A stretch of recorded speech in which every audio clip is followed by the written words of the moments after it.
Assalamualaikum warahmatullahi wabarakatuh.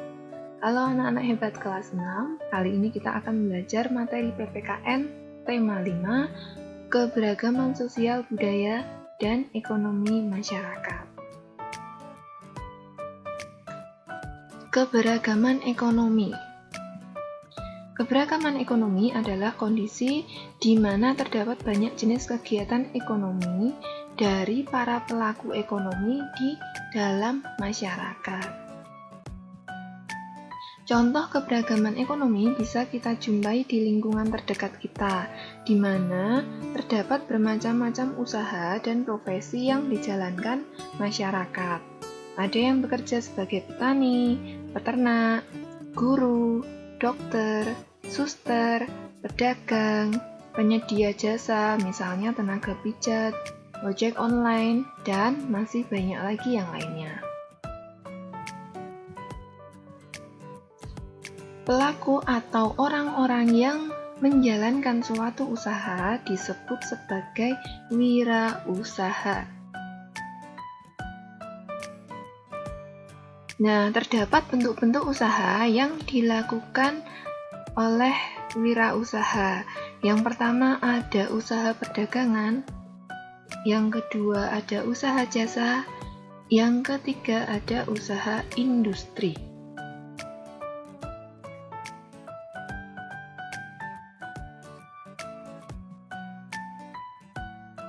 Pertama, usaha perdagangan, yaitu adalah kegiatan dalam usaha perdagangan bergantung pada penjualan barang dagangan. Yang kedua, usaha jasa. Kegiatan dalam usaha jasa itu adalah mencari order atau pesanan, menyelesaikan tugas, dan mengelola staf untuk menjamin agar pekerjaan berjalan lancar. Yang ketiga ada usaha industri, usaha yang menghasilkan produk atau barang baru ataupun hanya mengolah bahan mentah menjadi barang setengah jadi.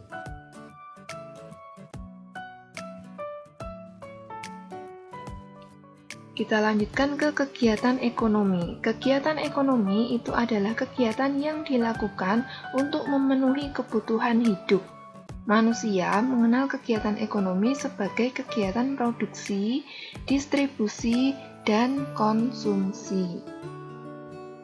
Tujuan dari kegiatan ekonomi sendiri yaitu sebagai sarana pemenuhan kebutuhan dan menghasilkan keuntungan bagi umat manusia.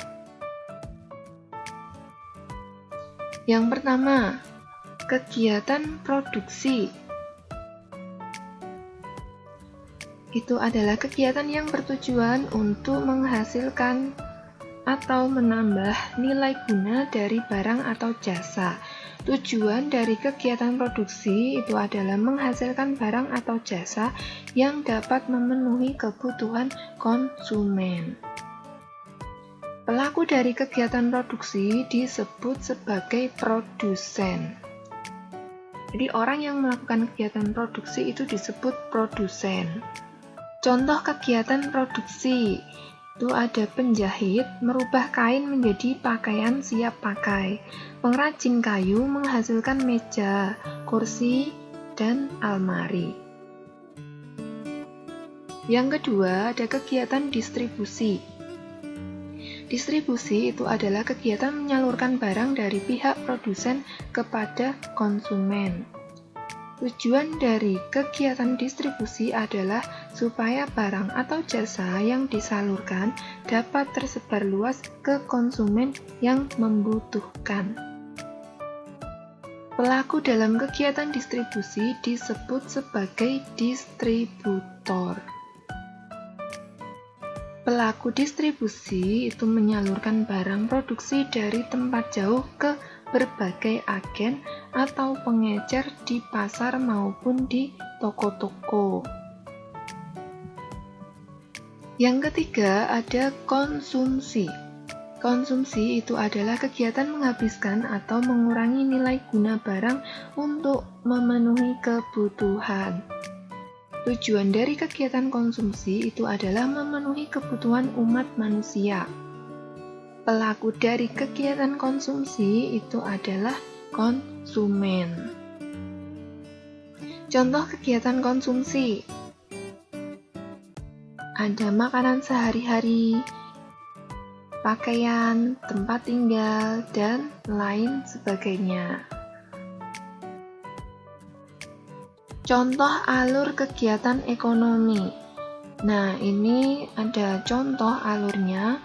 Misalnya ada kayu di hutan, kemudian kayu tersebut ditebang dan menjadi kayu gelondongan. Itu namanya disebut kegiatan produksi yang dilakukan oleh pengrajin kayu. Kemudian toko mebel dari pengrajin kayu kemudian menjadi sebuah barang yang didistribusikan ke toko mebel. Nah, dari toko mebel tersebut dijual dan dibeli oleh konsumen. Yang berarti konsumen itu mengkonsumsi.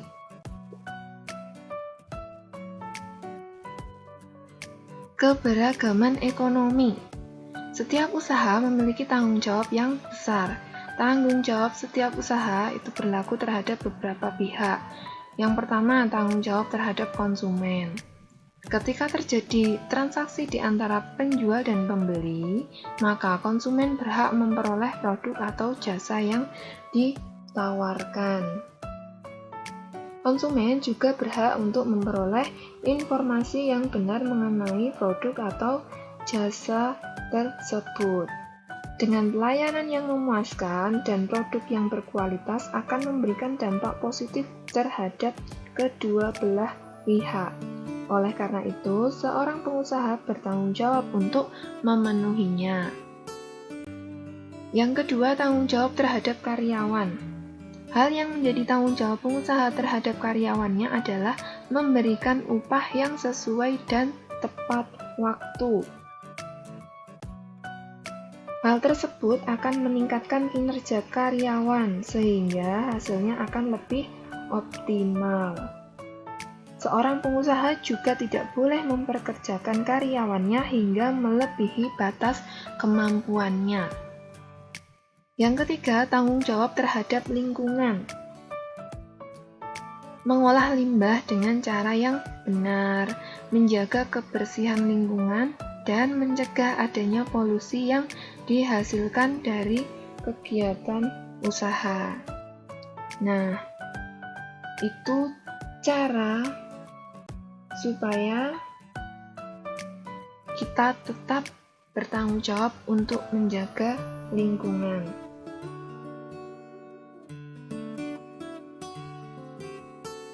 Kerjasama dalam berwirausaha. Salah satu faktor penentu keberhasilan dalam berwirausaha adalah kerjasama. Berikut tujuan kerjasama dalam berwirausaha. Yang pertama, memperingan pekerjaan.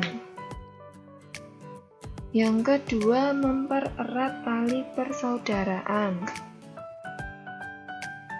Yang ketiga, memperbesar modal. Yang keempat, memperbesar peluang keberhasilan.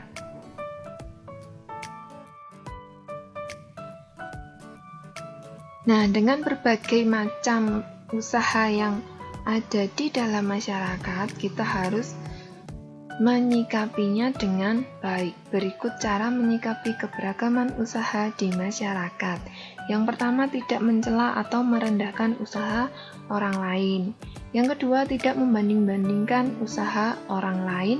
Dan yang ketiga, menggunakan produk usaha tersebut. Nah, anak-anak, untuk materi tema 5 PPKN sudah selesai, silakan dipahami dengan baik. Sekian dan terima kasih. Wassalamualaikum warahmatullahi wabarakatuh.